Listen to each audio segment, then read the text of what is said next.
श्रीराम समर्थ.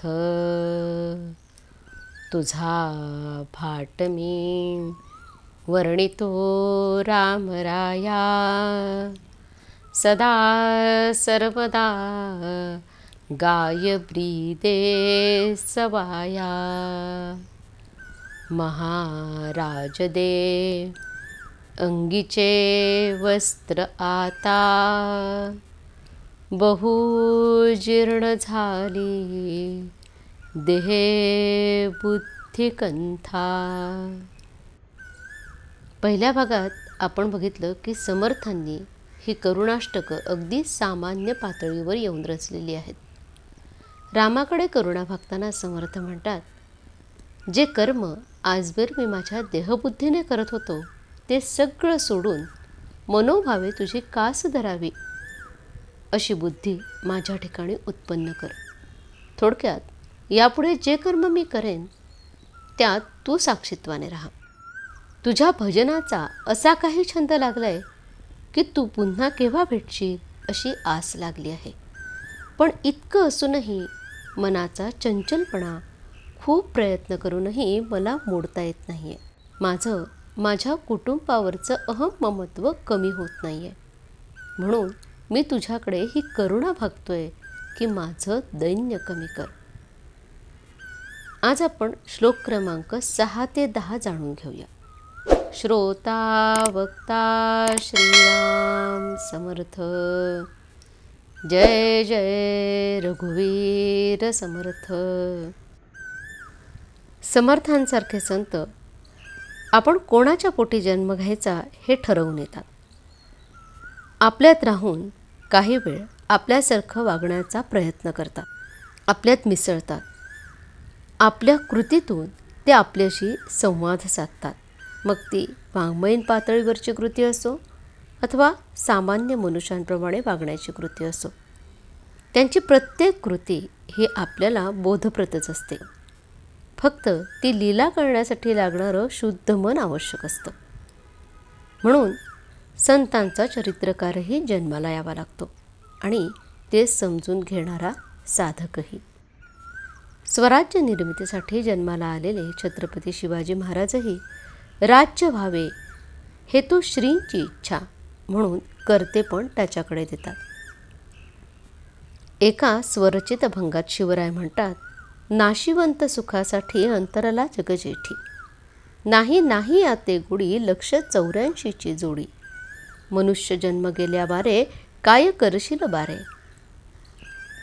शिवराजे सांगे जना म्या तो सोडिली वासना. शिवाजी महाराज म्हणतात, अरे तू या नाशिवंत सुखासाठी त्या जगताच्या नायकाला अंतरलास. अरे 84 लक्ष योनी फिरून आल्यावर तुला हा मानवाचा जन्म मिळाला, तरीही त्या परमात्मा तत्वाची गोडी तुझ्यात निर्माण होत नाही. पाप पुण्य समासमान झालं की मनुष्याचा जन्म मिळतो असं म्हणतात. हे जरी खरं असलं तरी मनुष्य जन्मात जर त्या परमात्मा तत्वाची ओळख पटली नाही तर हा जन्म वाया गेल्यासारखाच नाही का. असा हा मनुष्य जन्म गेल्यावर काय करशील रे असा खणखणीत सवाल शिवराय इथे विचारताय. आणि स्वतःचं उदाहरण देऊन म्हणतात की म्या तो सोडिली वासना. खरं तर सगळे साधू संत आपापल्या परीने हेच सांगत असतात. समर्थ इथे हेच सांगतायत, जळत हृदय माझे जन्मकोट्यानुकोटी, मजबरी करुणेचा राघवा पूरलुटी. माझ्या मनाचा चंचलपणा, माझी आसक्ती, माझ्या कुटुंबावरचं माझं अहम ममत्व, माझी देहबुद्धी, हे माझं दैन्य तू दूर कर. ही माझी दैन्यावस्था या एका जन्माची आहे का, तर नाही. या आधीही मला मनुष्य जन्म प्राप्त झाला. कोट्यानुकोटी मनुष्य जन्म मिळूनही मी तुझ्या स्वरूपाशी मिळालो नाही, एकरूप झालो नाही. सगळं कर्तृत्व संपल्यावरही अगदी मृत्यूशय्येवर असतानाही मला तुझी आठवण झाली नाही. कारण माझं हृदय हे आजवर प्रपंचातल्या सुखासाठी जळत होतं. ही झाली सामान्य प्रापंचिक माणसाची स्थिती. तर रामाने मला प्रत्यक्ष दर्शन द्यावं इथवरच नाही तर त्याच्यामध्ये पूर्णपणे मिसळून जावं, ही झाली समर्थांसारख्या अवतारी संतांची स्थिती. या दोनही पातळीवर असलेली भावावस्था समर्थांनी इथे वर्णन केली आहे. माझं हृदय तुझ्यासाठी जळत आहे. मला दर्शन देऊन तू या हृदयाचा दाह शांत कर. तुझ्यासाठी काय अशक्य आहे रे? तू तर करुणेचा सागर आहेस. हे कारुण्य सिंधू, माझ्या हृदयाचा दाह शांत कर. माझी तळमळ निवव. आता निवव हा शब्द काळाच्या ओघात कालबाह्य झाल्यासारखा वाटतोय. पूर्वी निवू दे किंवा निवव हा शब्द चुलीतल्या निखाऱ्यांसाठी वापरला जाई, अथवा पाणी खूप कडक तापलं असेल तर निवू दे असाही शब्दप्रयोग कानावर येई. जी गोष्ट अत्यंत तापलेली असते ती कालांतराने निवते म्हणजेच शांत होते. यावरून समर्थांच्या मनातल्या तळमळीची आपल्याला कल्पना येऊ शकेल. तळमळ आपल्यालाही लागते, पण ती संसारातल्या विवंचनांमुळे. सावधान म्हणतात सावध झालेल्या समर्थांना तळमळ लागली आहे ती रामरायाच्या भेटीची. त्यांच्या एक अंश जरी आपली भावना शुद्ध असेल ना आणि आपल्याला रामाच्या भेटीची तळमळ लागली ना, तर तो कारुण्य सिंधू आपल्यालाही नक्कीच भेटेल. तळमळ निभवी रे राम कारुण्य सिंधू, षडरिपुकुळ माझे तोडियाचा संबंधू. श्री महाराज म्हणतात तळमळ म्हणजे परमार्थाचा प्राण आहे. कोणतीही गोष्ट तळमळी वाचून चांगली होत नाही. प्रत्येक जीवाला सारखी तळमळ आहे खरी, पण ती कशा करता हवी ते चुकले. ती तळमळ विषयांकडे गेल्याने जीवाला खरे समाधान मिळत नाही. आपला जन्म वासनेत होतो, म्हणून वासना तृप्तीची तळमळ स्वाभाविक लागते. तिकडून काढून ती भगवंताकडे लावणं यात माणसाची खरी कर्तबगारी आहे. आपलं कल्याण व्हावं, आपण भगवंताचं व्हावं अशी तळमळ लागावी. भगवंत कसा कृपा करील ही काळजी लागावी. काय केलं असता मी भगवंताचा होईन अशी तळमळ लागावी. ती न लागली तर आपले चुकले. वासनेच्या मागे जाणारी तळमळ भगवंताकडे लावण्यासाठीच सगळी साधनं आहेत. तळमळ लागल्यावर मग अडचणच नाही. तळमळ निर्माण करण्यासाठी देहानं नीतीचं आचरण करायला हवं आणि मनानं भगवंताचं स्मरण. हे साधलं की पुढचा मार्ग सोपा आहे. कोणतीही परिस्थिती वाईट नाही, त्यात आपण कसं साधून घ्यावं हे पाहिलं पाहिजे. आपण ज्या परिस्थितीत आहोत त्यातूनच तो मार्ग आपल्याला मिळू शकतो. तळमळ निर्माण केली की भगवंत हात देतो. हे श्री महाराजांचं वचन अगदी प्रत्येकाने लक्षात ठेवण्यासारखं आहे. पण संतांच्या आचरणामध्ये आणि आपल्यामध्ये सगळ्यात मोठा अडथळा कुठला आहे तर ते आहेत आपले षड्रिपू. काम, क्रोध, लोभ, मद, मोह, मत्सर हे षड्रिपू जणू आपल्या पाचवीलाच पुजले आहेत. नवे नवे त्यांच्या कुळातच आपला जन्म झाला आहे. अशासारखे हे षड्रिपू सतत माझ्यासोबत आहेत. ज्याप्रमाणे आपण ज्या कुळात जन्म घेतला त्या कुळातली लोक जर आपल्याला तापदायक असतील, त्यांच्यामुळे आपलं अनुसंधान बिघडत असेल तर आपण त्यांना मनाने दूर लोटतो. त्याचप्रमाणे काम, क्रोध, लोभ, मद, मोह, मत्सर या षड्रिपूंशी माझा संबंध पूर्णपणे तोडून टाक. खरंच हे षड्रिपू समर्थांमध्ये नावाला देखील नव्हते, पण देशाटन केल्यावर समर्थांनी प्रापंचिक लोकांची दैन्यावस्था पाहिली आणि त्यांच्या वतीने त्यांनी रामाकडे ही करुणा भागली. तुझ विण करुणा हे कोण जाणेल माझी, सिणत सिणत पोटी पाहिली वाट तुझे. तुझ्याशिवाय माझी करुणा जाणण्यास कोण समर्थ आहे बरं? इथे सिणत या शब्दाची द्विरुक्ती आली आहे. यावरून त्यातली अनन्यता प्रत्यास येते. तुझी वाट पाहून मी दमलोय, शिणलोय, पोटतिडकीने तुझी करुणा भागतोय, तहान भूक विसरून तुझी वाट बघतोय. झडकरी झड घाली धाव पंचानना रे, तुझ विण मज नेते जंबुकी वासना रे. ही शब्दयोजना किती सहजपणे आली आहे बघा. झडकरी म्हणजे त्वरेने, तत्परतेने. आपण म्हणतो ना, 4-5 दिवस झाले पावसाची झड लागली आहे, तशी रामनामाची झड लागली ना की तो तत्परतेने धावून येतो. नुसतं धावून येत नाही बरं, तर पाऊस जसा बरसतो तसा त्याच्या कृपेचा वर्षाव होतो आणि आत बाहेर आपण आर्द्र होतो. ही अवस्था ज्याची त्यानेच अनुभवावी. नामस्मरणाचं महत्त्व इथे समर्थांनी खूप वेगळ्या पद्धतीने सांगितलं आहे. जंबुक म्हणजे कोल्हा. तुझ्या नामाचा विसर पडला रे पडला की या विषय वासना मला त्या कोल्ह्यासारख्या लोचट बनवतात.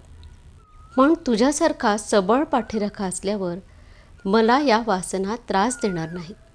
म्हणून तर पित्याप्रमाणे माया करणाऱ्या तुझी मला आस लागली आहे.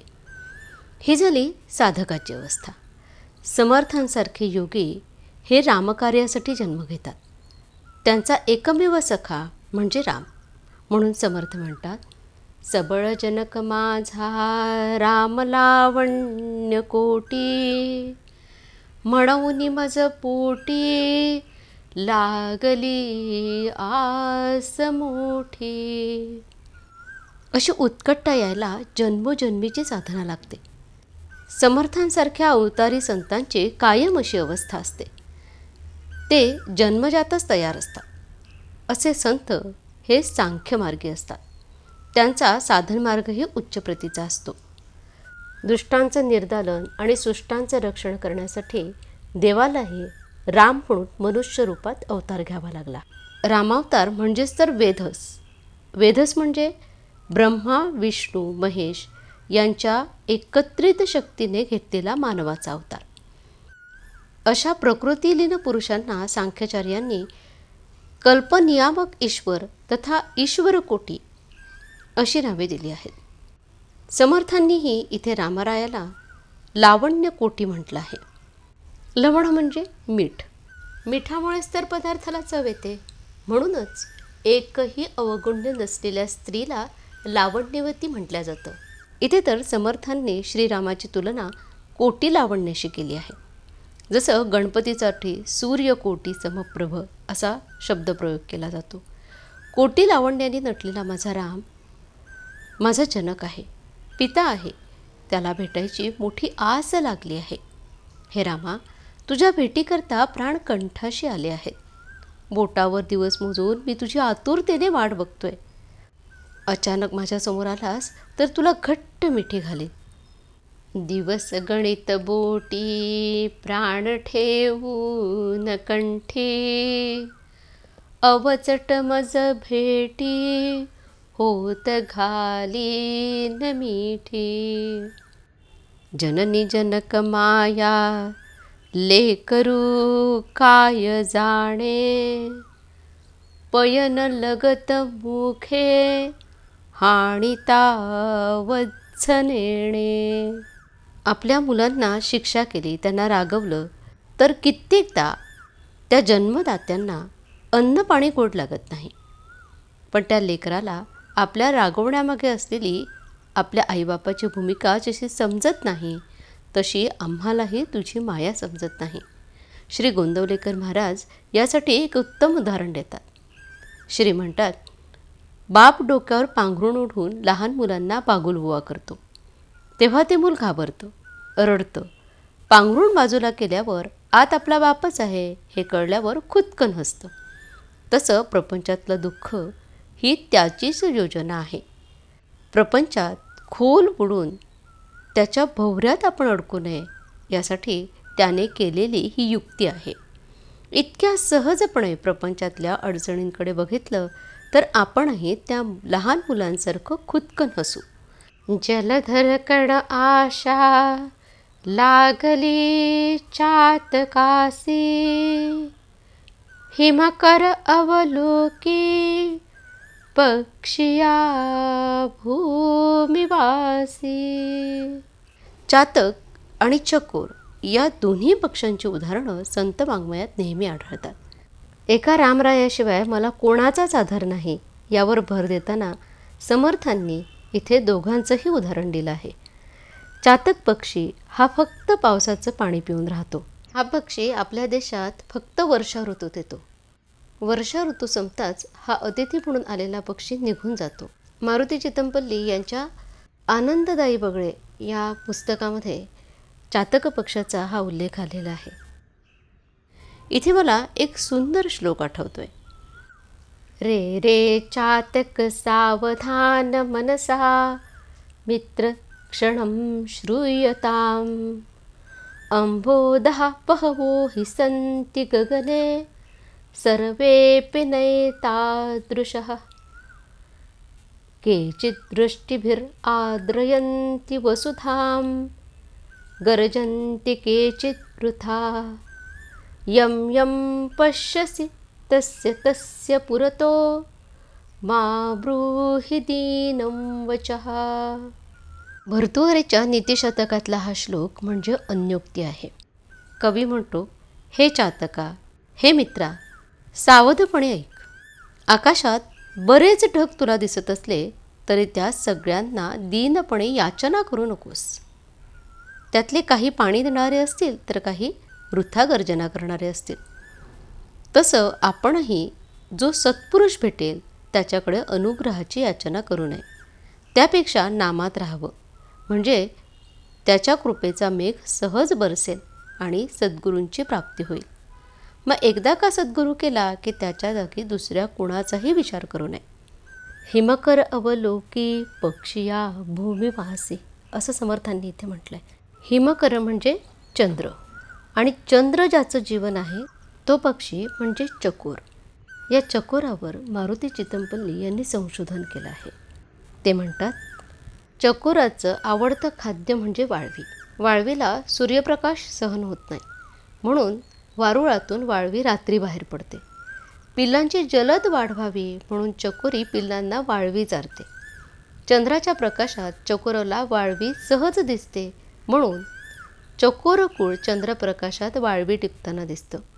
हे दृश्य पाहून प्राचीन कवींना वाटतं की ते चांदणे टिपत आहेत.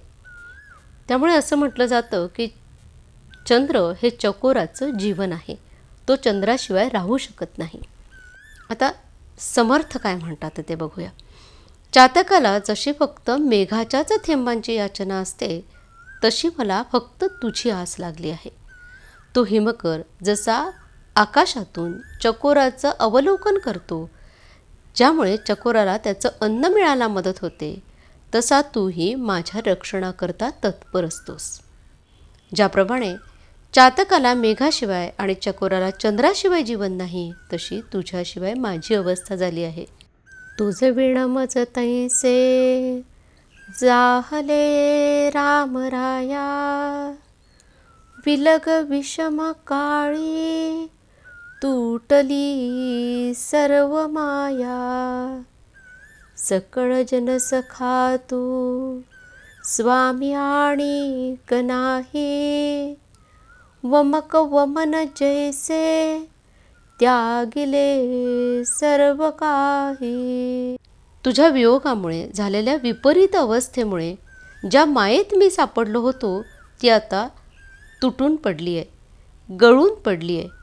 मला माहिती आहे की तू सगळ्यांचा आहेस, पण मला मात्र तुझ्याशिवाय कोणीही स्वामी नाही. हा झाला याचा शब्दार्थ.